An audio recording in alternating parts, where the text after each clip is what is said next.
and filled it with something else. I should have said something when I came in. I should have called out.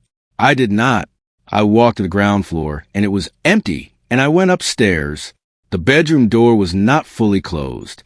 I stood outside it for a moment. I do not know how long. A second. 5 seconds. Long enough that my body understood what it was hearing before my mind had finished forming the sentence. I pushed the door open. I stood in the doorway.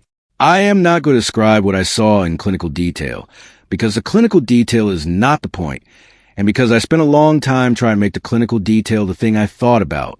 It was never the clinical detail that actually hurt. What hurt was the specific quality of how familiar the two people in that room were to me. Peter Johnson had been my best friend since we were 19 years old. We had gone through basic training together. He had been the best man at my wedding.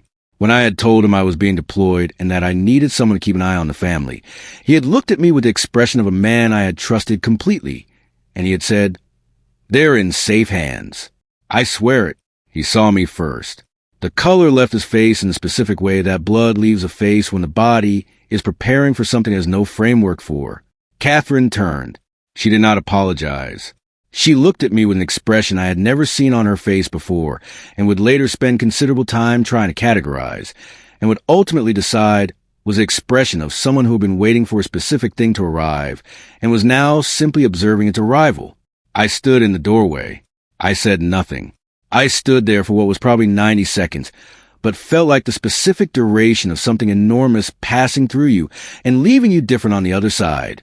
Then I turned, and I went downstairs, and I sat at the kitchen